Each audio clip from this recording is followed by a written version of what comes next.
Pop Podcast. I'm your host, Preston Berkowitz. With me at co-host today is my boy, Jaevo the Summoner, is in the building.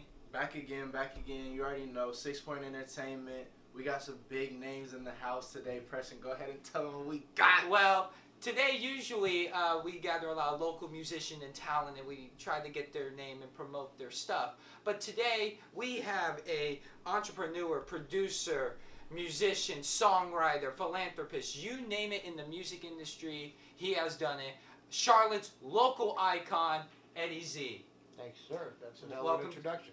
Yeah. I appreciate it. Welcome to the show. Yeah, thanks. Now, I had the greatest opportunity to listen to your new album, Eddie Z and the Vault Dwellers. Link in the description. Go listen to it. It is a really great album. And one of the things that really struck me about this whole album was the diversity of people you have in your band. Yeah. And I mean, you have everyone from husband and wife backup singers to age differences, races. So how did you manage to find all these people? Well, let's start with the fact that I have a huge advantage in that I own the largest recording and rehearsal facility in this part of the country. So everyone in the band, in the project, really are people that just came through the Playroom at one time or another. Some as long ago as 25 years ago. Dang. And I always keep a list. Hey, this bass player is badass, or this piano player, this sax player. And when I was writing the record and figuring out who was going to play on what, I just think I had the opportunity to match the song with the artist and say, hey, this piano player fits best for this song, and this sax player fits best for that song. And that's how it came to be. And as far as diversity, I honestly don't notice anything about people except the sounds they make in music. Word. That's they're, real. They're anything else is completely irrelevant. I don't give a shit how old you are. That's real. What your color is, and none of it means anything to me. It's all about what sounds you make when you express yourself musically. Yeah, I mean that's what I took out of it, because I'm a big multicultural person. Uh-huh. And when I came into your open house and I see all these different people and age ranges, and I'm just like, oh my God, you can bring anybody and you can do this. Music does that, though. Music's universal. I was literally saying that the other day, it doesn't matter what you're saying per se, like you were telling me just a few minutes ago. It doesn't really matter what you're saying. It doesn't even matter if you're telling the truth. It doesn't matter if you're telling a lie. It's the fact that music is, when you get on the back of music, it's going to take what you say and it's going to project that to whoever's listening. Well, let's call it telling a story instead of telling a lie. Yeah, okay. I can get behind that. Okay. Because so many songs are fictional. Yeah. So, but no, it totally is. And I get asked that all the time. What's your favorite genre to work on, or who's your favorite artist? Well, if you look at what we call a wall of fame here, you'll find that it's all over the map. There's everything from death metal to gospel to bluegrass to country. I don't care what it is. Whatever you want. Only audiences want to label music. Mm-hmm. Musicians don't label music. Y'all just do it. We just do it. And any true musician will play in any genre and not use that as a barrier. People go, okay, oh, you're a rock guitarist? No, I'm a guitarist. The genre is irrelevant. Yeah. I mean, they can play in any type of music. The music is, you are the music. Yeah. You are the music. It doesn't matter what you want to call it. So that's the approach of my record. Uh-huh. Some people have had a hard time with the record because they can't classify it.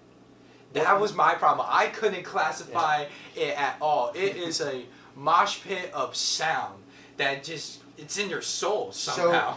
So 20 years ago or 15 years ago in the industry, you couldn't make a record like that because they had to have boundaries. They had to have, I can't market this record. It's not a Americana record. And now, and really electronic music and the internet has changed the culture because there are no boundaries. And now you hear soul music with hip-hop thrown in, or the best example is you have country music that have rappers in it. Yeah. That 10, 15 years ago, you couldn't do that. President. That was like a joke. Yeah, it was. You know, so as a producer, you have to be aware of what the marketplace is speaking. And so it really gave me the freedom on the Eddie Z and the Vault Dwellers record to make a record that I didn't care that you can't pigeonhole it. It just happened to be there's some Americana, there's some R&B, there's some rock, there's a little everything, and sometimes in the same song, as you found out, I'm really proud of that. Now the name, the Vault Dwellers. I know this place is the Vault. Right. And know that. So like, as you guys were making the album, do you guys just like dwell in the vault and just coming up with? Is that how the name like came Honestly, it was totally. We never gave it any thought. When I was making the record, I was just making a record. Oh, okay. And we got booked to do a show, and I needed a name, and I was like Eddie Z Vault, and it was actually my 17-year-old kid who said, "Hey, Dad, just call it the Vault Dwellers." Nice. Okay. He's part of the family business. Right? He gave us the name. So big shout out to Alex for creating Eddie Z and the Vault Dwellers as a name. So some of the band members there, I had a chance to meet with all of them, but really the two that I'm really like fond of is Clifton and Erin. Okay. You're talking about some of my favorite people on the planet. Yeah.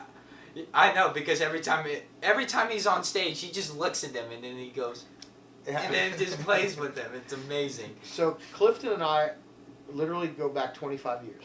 Wow. We've been playing together forever. He was another guy who came through my studio. Right. He was in a crappy band, to be honest. Oh. And he was a stud. I mean, he's an amazing guitar player. Yeah. And he was a guy that I had a record out in the 90s, and I said I need a guitar player to come, and he came in, and the rest is history. I don't think I play on very much, even if it's other people's records.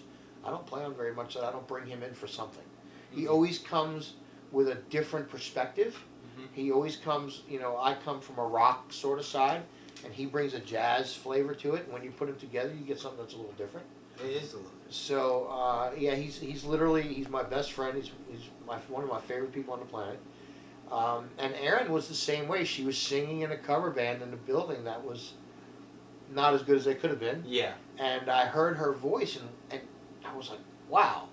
And I did the respectful thing, and I went to the leader of the band, and I said, I'd really like to talk to your singer. Would that be okay?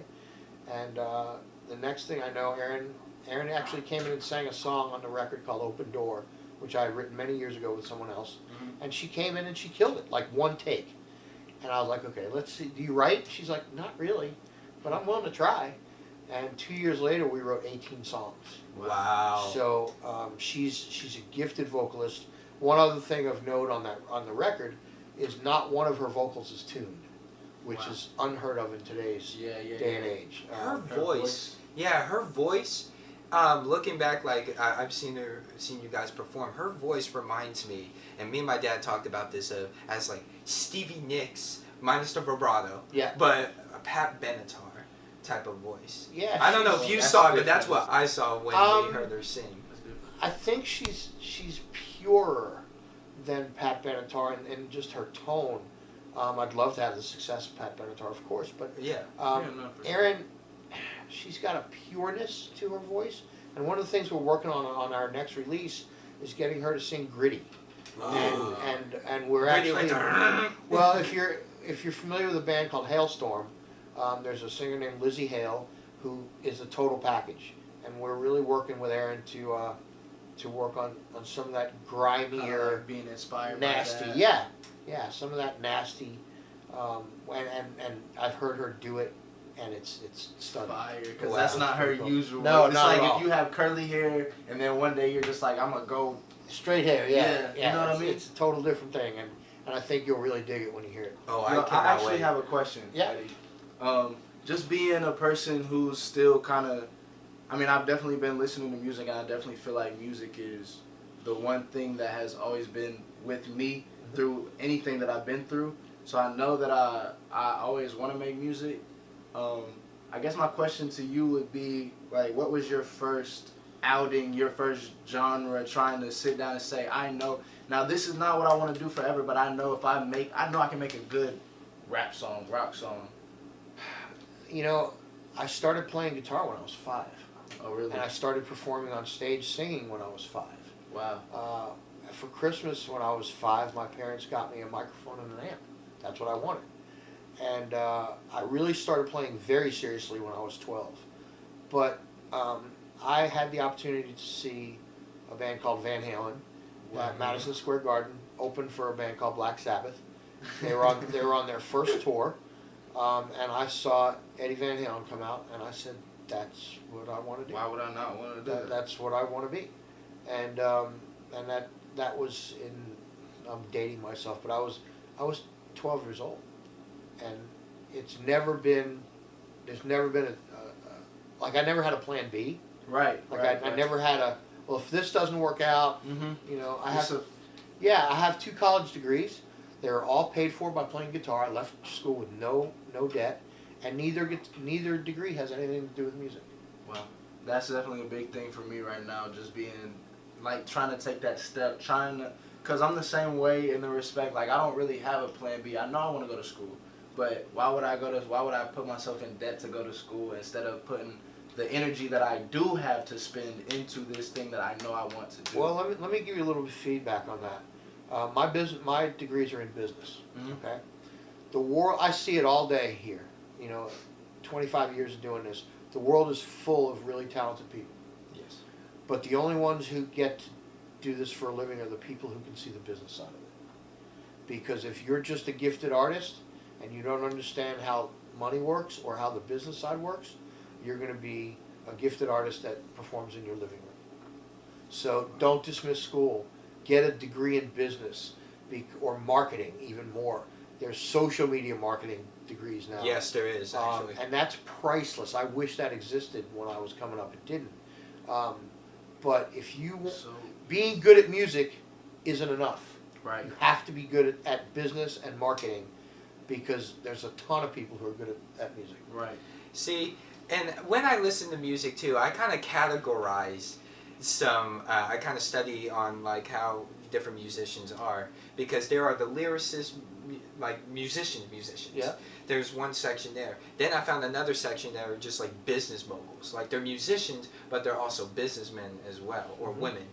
And then there's characters, basically people who just come and just goof around, and then hopefully it makes it on the billboard. Then it's on the billboard. And then you have what, at least in the genre of rap it's called, or at least, well, no, it has every music on there. The SoundCloud, basically, people putting it on the clouds. Melting pot. The melting pot of music. The America, And the that's what- golden road. Oh, we got golden paved roads. Everybody can come here. Yeah, And do this. yeah, it's basically where everybody can put it in. So, my question, I mean, do you agree that in those sections, that's where musicians kind of label themselves? I don't know. I don't know. But I can tell you that some of the most successful musicians on the planet are also great business people. I think one of the best examples I can give you is Taylor Swift. I don't know. I'm not a big Taylor Swift fan, but you can't deny her success. Mm-hmm. And you also, if you do any research on her, she's an insanely smart business person. Hmm. She also writes and produces all her own music. That's a big. So that's it's the unheard of. That's a big gift. Another one that I really respect is Pink. Yeah, Pink. She actually sings at her shows. She doesn't lip sync. And in today's, again, Smoke and mirrors. it's very, yeah. Smoking. Look at what's Beyonce's husband's name? Jay-Z. Jay-Z. I mean, I don't like his music, but I sure as hell respect him as a businessman. Now coming back to what you said about live music, I would sometimes go to a concert, okay, or listen to them on TV for a concert. Like for example, Ariana Grande, great in the studio, but then as soon as she hits the live, it doesn't translate. What's the bit like? I don't understand. Well, there's twofold answer to that. Artists these days don't really perform live in many cases. They're singing to tracks, and then when you actually hear them sing, you realize how much guys like me did for them in the studio.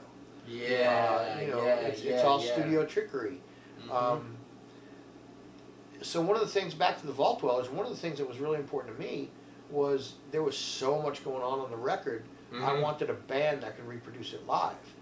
And I think that one of the big feedback we get when the band plays is, holy cow, it sounds like the record. Mhm. Yeah, And it does. And there's no tracking, there's no gimmicks, there's no tricks. There's 6-7 people on stage that make it sound like the record did, and we're true to it. And I think that there's nobody who's a better example of that than Erin. She opens her mouth, it sounds like the record. That's 'cause It really she's, does. she's gifted.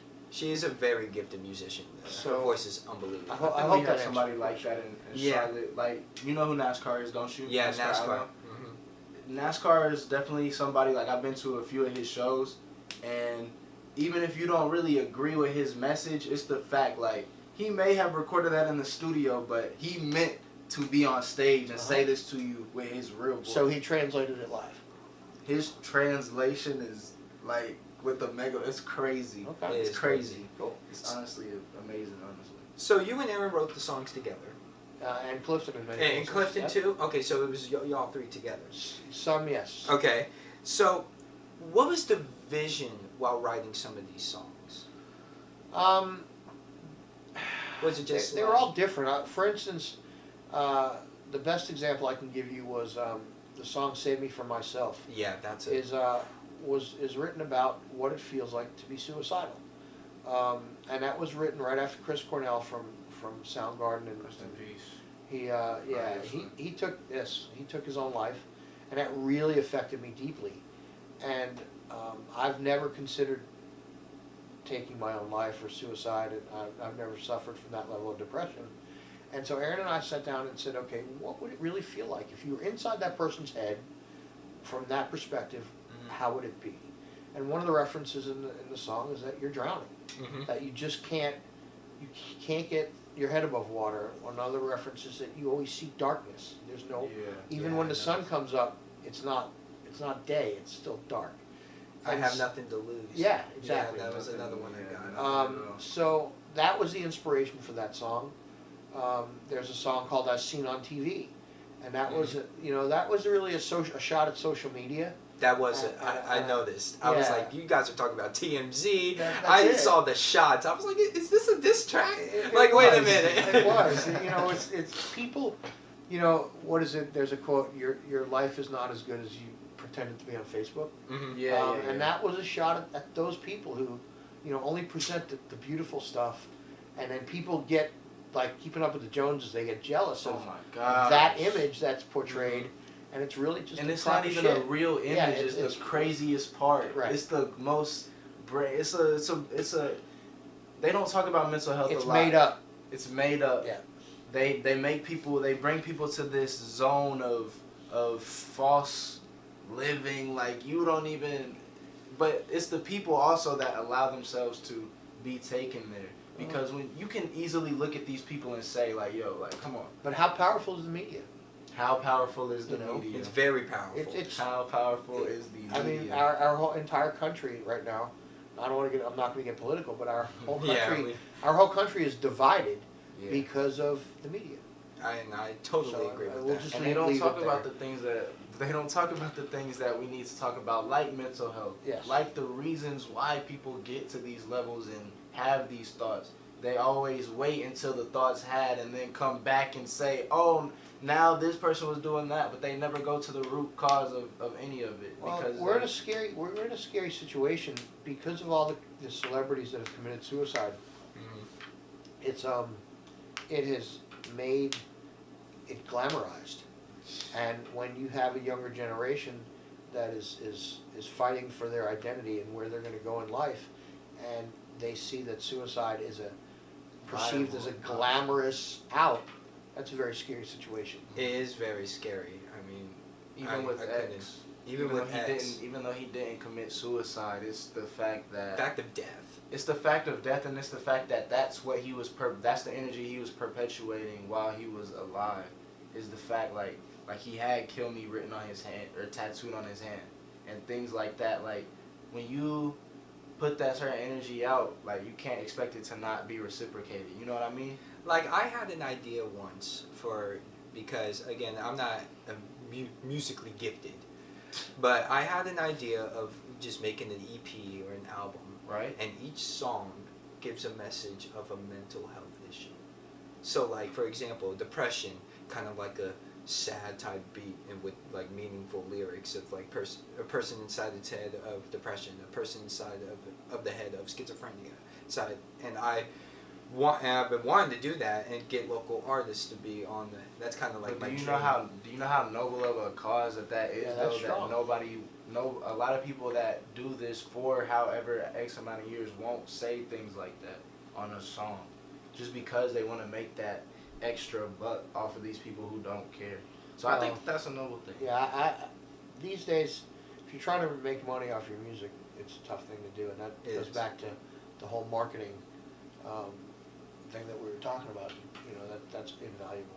Please, what you got? My question is, how do you keep your vision while still keeping the creative juices flowing? Because when I was there at your open house playing, I think you guys played me Save Me From Myself, and then Adrian comes out playing his ethereal plane, I don't know what it was, and then you just were like, damn it, what? You kept looking at it. That's funny. So I love Adrian, man. We go way back, and he was just clowning that night, and that's particularly a song I would have rather he didn't clown on. So it's a rough example simply because it didn't match the vision of the song or the message of the song, and he was I think he was just having a good time. Yeah, but I mean, coming from like when you guys were like actually rehearsing and actually like all together, how So you have to realize that the songs weren't written with the band. So that made me the vision clearer or easier, not to have other people pollute it. Yeah. Okay. The songs were written either the two of us or the three of us in a room, and many times just on an acoustic guitar. And then I plugged in the pieces that I thought would make the songs better. So then once the band got a hold of them, they were given finished product and said, "Hey, basically here, learn this." Are you writing sheet music for the band, or y'all just kind of getting? They write their own They write their own charts. Okay. The level of musicianship in my band is insane, Right. to be honest. And they're all readers. Mm-hmm. So, for instance, we only rehearsed twice before the first show in front of 1,000 people, because the bass player, the piano player, and the backup vocalist were all reading charts. So it was ridiculous. I mean, honestly, that's crazy. I feel that. Once you get to a certain point, like there's certain things that somebody would do if they needed to, and then you get to a certain point. If you can feel it, why would you not go with that rudimentary? Here's the record. Come in and learn it. Yeah, exactly. And then we went out and played it. Cool. And I didn't tell anyone until after the fact. I did some radio interviews, and I listened to them all. but yeah, we had only rehearsed twice. I think the gig at the Underground, which was 1,000 people, I think that was really the second time everyone was actually together. Now, because Adrian wasn't there, was he originally part of the Dwellers, or was it some? Adrian actually was at the Underground. Oh, he was. Yeah, okay. He flew in from Russia. He was gigging with CeeLo, and he came in. CeeLo Green. Yeah, he's the music director for CeeLo. So he literally got off a plane, got off the airport, and came right to the Underground and jumped on stage with us. And he. That's real. And Adrian's on the record. He's on. He's on that scene on TV. I think it was. He's actually not the sax player as on. Oh, he's not. Then who was it? His name is Ziad, who's another legend around here. Okay. Adrian, and that sax solo, by the way, on a scene on TV was recorded 20 years ago. What? Yeah. That's why it felt like a time warp. Yeah. Like in the middle of the song, it just felt like a time warp. Yeah, it was. And he never played it that way. So Ziad heard that recently and said, "Did I play that?" And I was like, "Yeah, but not exactly that way." So I took a bunch of different takes he did and edited them all together to make that solo. What? That's insane. But Adrian played on Back in Your Heart. Mm-hmm. He did it in 2 takes. We did it right in this room. Oh wow. It was like 1 o'clock in the morning, and we were just hanging out. And I said, "Hey, I got this track," and he's like, "Cool." And he played on it. And actually, the red lights that you see on the stone behind us, Adrian goes, "We need some red lights in here. I have some in my car." I was like, "All right, cool." And set the mood. that was it. And then I said, you can't leave with them. So they're still here. A year and a half later. That's awesome. That's how it go. That's some gang. But, you're talking about a guy who was, in charge of Prince's horn section. That blows my mind to this day. In one summer, he was, he played with Prince and Bette Midler and Stevie Wonder and Lionel Richie. You can't laugh off being in Prince's music. No, man, music that's top of the line. So that's a top. That's Adrian Crutchfield. I love him. That's one of my insane. favorites. That's insane. So my biggest interest is not only the music itself, because I think that album is just great. There are a few songs in there that I really liked. What are they? As Seen on TV, because Okay. of the whole time warp. Keep on Running. That was another one. Talk to Me. Okay.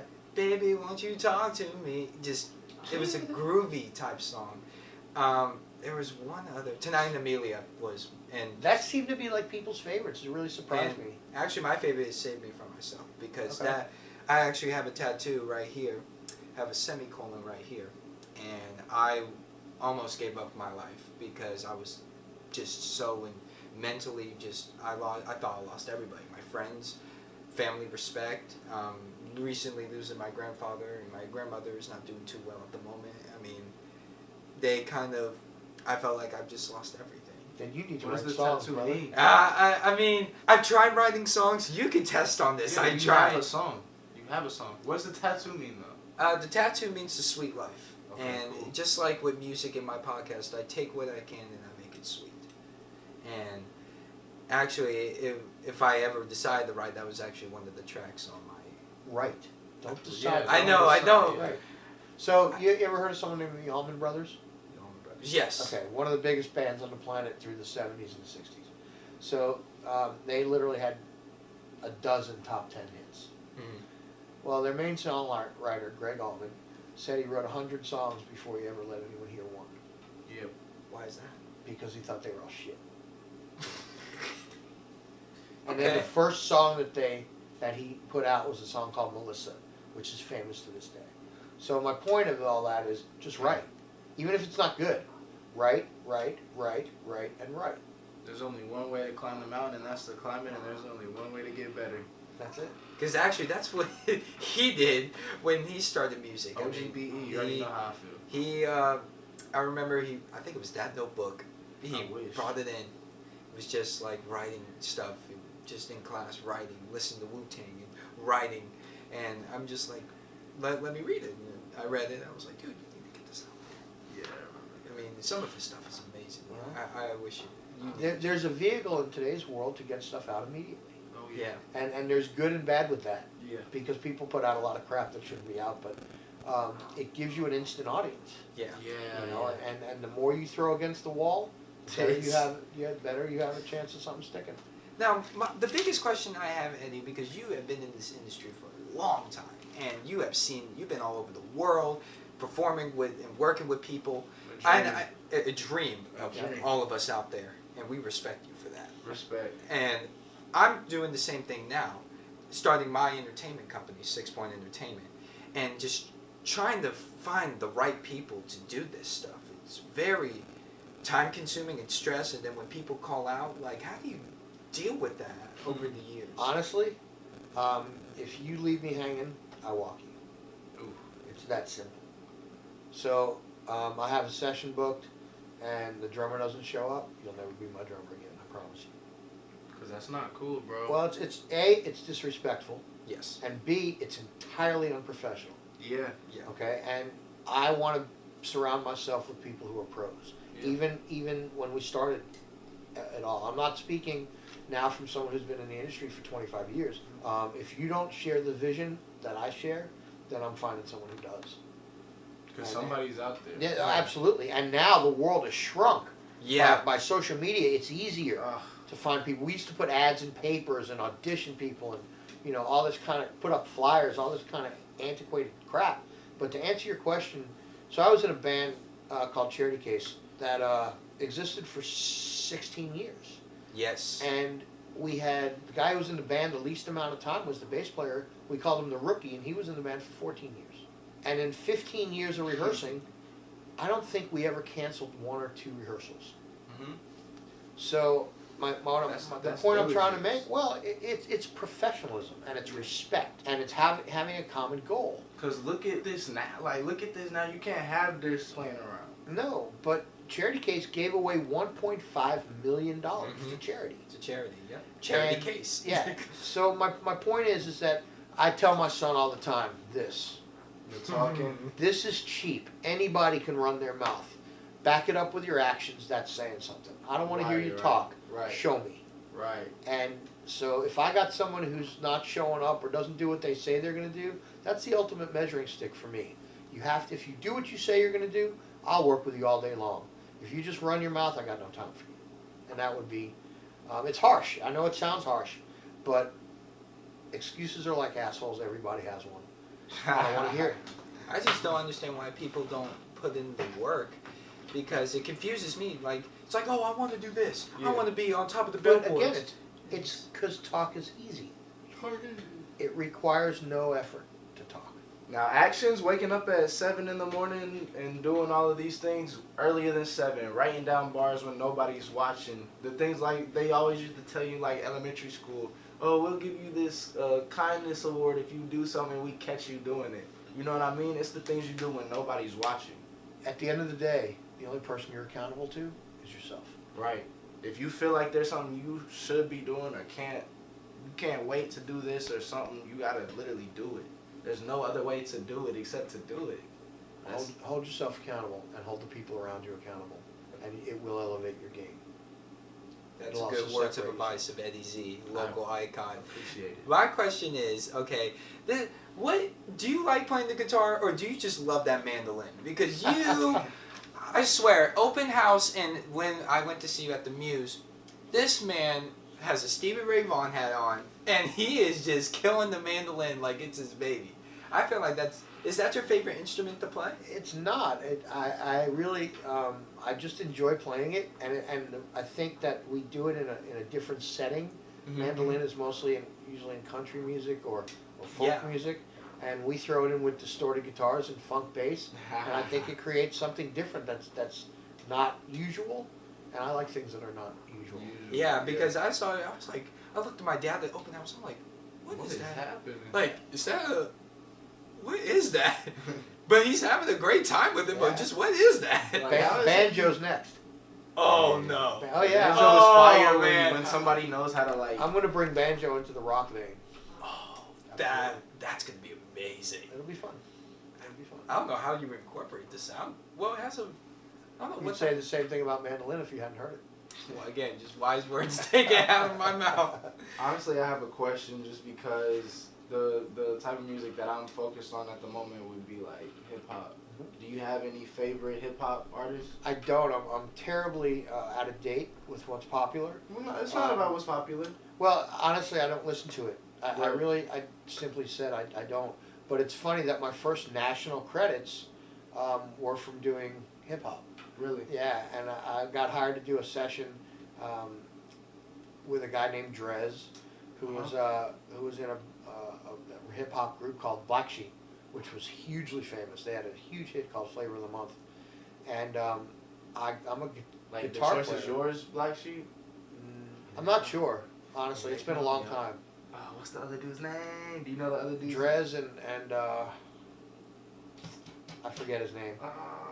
But I got hired to do this session. I'm a guitar player out of Queens, New York, and I Yeah. don't know shit about hip hop. And they were, I probably did 5 or 6 big records for Polygram and whatnot, and it was a learning experience. But I'm not up on it.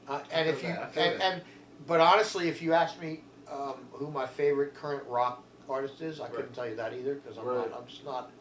I'm Do you not have up on it. any like recording artists ever? Like I know you said Erin Van Halen. Eddie Van Halen, yeah. Was like your dude. Like that was like okay, I seen. Well, this that was dude. the moment, Yeah. sure. But yeah, there's my favorite band of all time is a band called Steely Dan, and that's also going back to music that's hard to put into a genre. Put into a box. You know. You can't box what you can't understand, and for a lot of people, they take the misunderstandings and because they know people are gonna do it. They get to a certain point. They're like, I've tried to make y'all understand for so long, and I'm just at this point. No, you're not going to. Do your thing. Let me just. Again, it's fans that wanna. It's fans in the public that wanna categorize things. Mhm. Musicians just make music. Yeah. How do you balance your vision and what the audience wants? All right. First of all, I have to stop you. I didn't make that record for a target audience. Oh, you I did? didn't give a shit who'd listen to it. Oh, okay. Honestly, no. I'm just being honest. I made that record for me. Okay. And at the end of the day, I had to like it. And if I liked it, then I'm satisfied. It's a very unique position to be in my career. I don't have to make records that people like. I can make records I like. and that was really where that record came from. So I think there's an honesty to it, and there's no pretense to that record, and I think that's strictly because it wasn't created for a certain audience. It was created for me. Now, did you add certain albums that were created for an audience? I've produced hundreds of records that were produced for certain audiences, and that's what I have my producer hat on, and I have a job to do. Yeah, And okay, well, this is going to be this is a country record, and this is a rock record. So I've spent my whole career making records for certain audiences, but when it came time to do this one, this was not one of them. It's amazing. Because I really there were certain songs on the album that I really just look back and listen to. Saving for Myself is another one because of personal reasons. Yeah. And it was just one of the keys just playing along in the background. Like, I hear the background stuff too. There's so much going on. Have you listened to the record in headphones or earbuds? Yes. Yes, because there's a lot there. There is a lot there. Like, I use my friends' video game headphones to listen to this album, and I heard more sound from there than just hearing it from the earbuds. There's a lot of stuff tucked around in there that we call it ear candy in the business. Ear candy. Yeah. Okay. You don't know you hear it, but your brain knows you hear it's it. exactly what it is, and there's a lot of it in that record. There's a lot of textures and stuff that you wouldn't hear unless you listen in that environment. Because when I listen to the album, because I still listen to acapella music. Uh-huh. A lot of collegiate acapella, Pentatonic's one of the famous acapella groups around town. And what I do is when I listen to music, everybody listens to music differently. What I do is I picture Rob playing the bass. I just hear the bass. Like, I auto-tune, I hear the bass, and then the mandolin for harmonies, and that's how I vision music put together.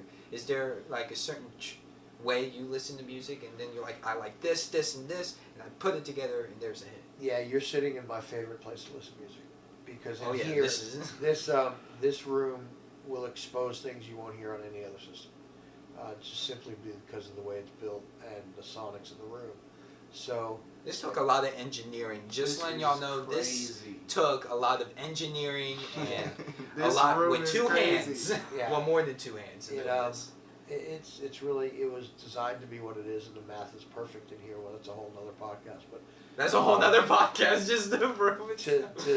To answer your question, listening in here is it's really unfair, because I'll take someone's new record and I'll listen in here and I can hear all the flaws, but I can also hear all the great stuff. Dang. So I don't even want to play awesome. my stuff. Now, the big question that at least everybody at the Muse in the open house wanted to know: when is Kyle gonna get his tambourine solo? When is the tambourine solo? That's a great question. Kyle's a trip. Kyle is it? And they are a husband and wife back there. Yeah, they're actually direct out of Nashville, where they sang professionally for 15 years, and they were another group that was in here with another artist, and I wrote down their names and said, well, they need backup singers, that's who I'm after, and when I reached out to them, they said, absolutely, we'd love to play with you. Because when I listen to when the harmonies come into play, they're actually not on the record. Oh, they're not? No. All the harmonies on the record are Erin and I. Wow, that was 5 questions already gone from there. Sorry.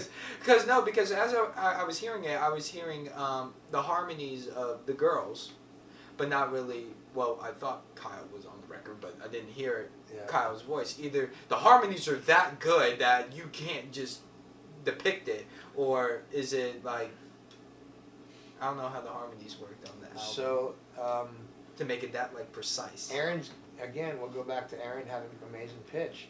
So we would sit in here, and I would grab a guitar and play the harmonies on guitar, and then go, okay, go and sing them. And then she'd walk in the booth and nail them. And then when I had another engineer here, I would go in and add bottoms to the harmonies. So if you listen real closely, on a lot of them, there's male bottom in there, but she's so good that she didn't need it. I had her literally singing chords. I would say, okay, this is going to be a G major, and I'd pick out the notes for G major chord, and she would go in and sing all 3 notes at different times, and we'd stack them.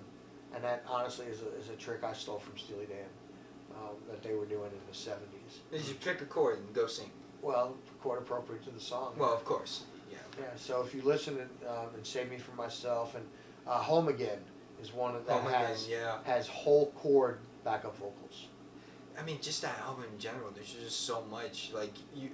it would take at least a whole 6 months to depict every little thing that Thank you've you. done. Then I did my job. You did your job. I mean, Jalen, you need to listen to it. I will. Link in the description. I'm gonna Link check in it the out. description for that. So now we have the present stuff. Let's talk about Eddie Z and the Vault Dwellers. What's the future scene right now? Well, What new stuff? we have some shows coming up the end of this year. Yeah. We're doing a couple festival things. But honestly, my focus is I'm doing some remixes on 3 of the songs from the record with some really, really talented people. A guy by the name of Johnny Fung. Shout out to Johnny. He's amazing. And we've done remixes for Tonight Amelia, and we did a remix for I Keep Running, and we did a remix. I forget the third one, but there's 3 songs in play. Okay. And I think people are going to flip when they hear them because they're totally different than the record. To let you know, he played I Keep Running, just a little spigot of the remix. And Is that what that was when we came in? Yep. And I've listened to your stuff for like a good while now. That whole album in rotation as I'm driving, even with the interview and not, I just keep on listening to it. And it sounds so different. Like, if you would have played it in a club, it would just be like any other club song. Well, that was the goal, is why recreate something that's already there when we can take it, a really good song, and spin it for a whole different audience, and that's really what I'm after. Yeah, because, I mean, I could just picture that in a club. I mean, that, like, it blew my mind how, like, That's what I'm after.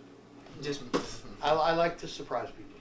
oh no, you surprised. I like to surprise people. Well, you surprised him I've been to the studio before for an open house that Eddie had cordially invited my dad and I to, and I got them at like Big E and just a lot of talented musicians, and a lot of personal friends of yours, and they're really cool. I'm like the youngest one there, and I'm like hanging out with you guys, and I'm like, oh my god, I'm hanging out with legends. Oh, man, we're just all people that make music. That's all. It's really that simple. My job's no different than anyone else's, and I don't look at it any differently. It's we just get to do really cool stuff. That's it. Now there was a room that Jalen kind of like went back to. He saw a massage room.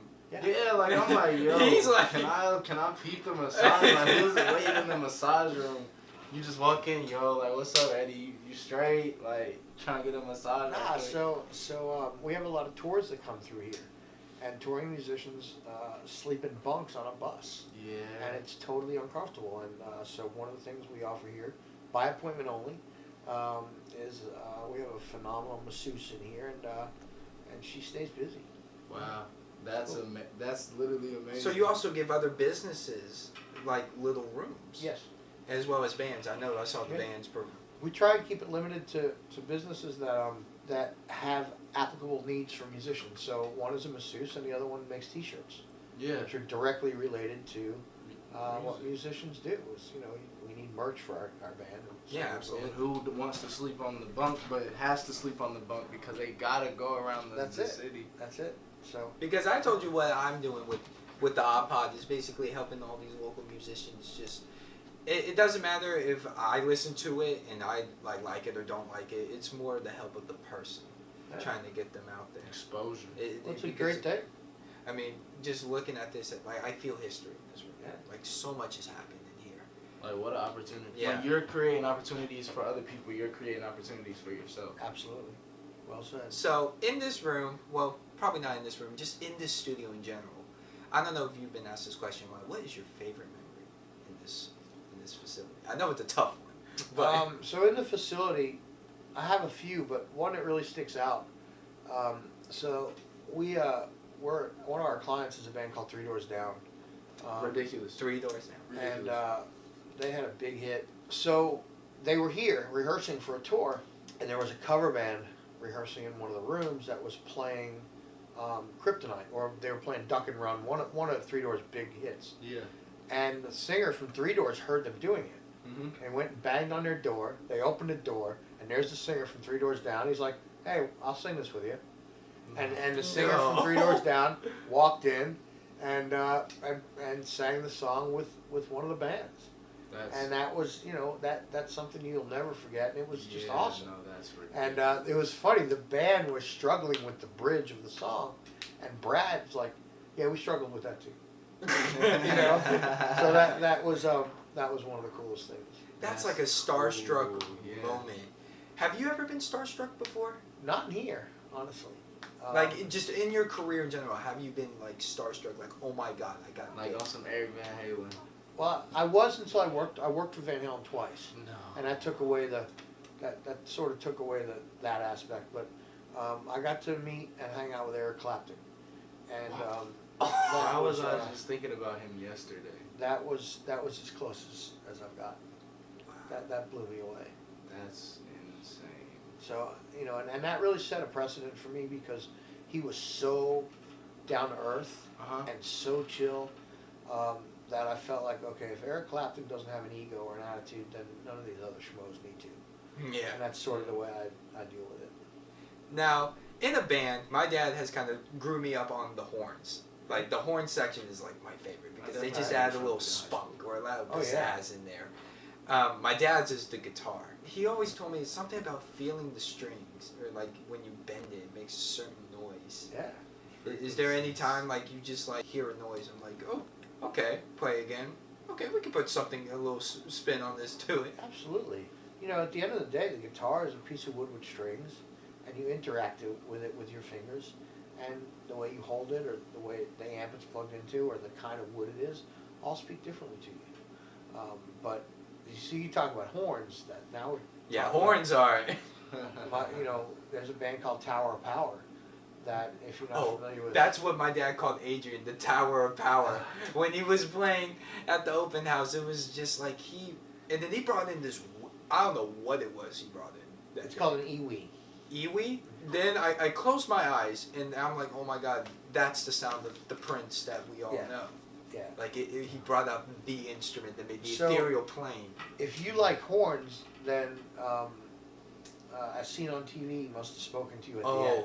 Because that takes a huge funk horn departure at the very end of the Like song. it was like, okay, I like, and then a time warp came in, and then it was just a saxophone. Greg probably on the drums, just like doing his thing, and bass was going. I'm like, okay, I'm going for a ride. That's right out of Tower of Power. When I wrote that, I was really deep into doing. I had actually just recorded Tower of Power, and it really spoke to me, and that's where that came from. What is your favorite song on the album that you love to just perform? And or make? I don't know if I can answer the one to make because they were all great. It's like absolutely. you can't have a favorite kid.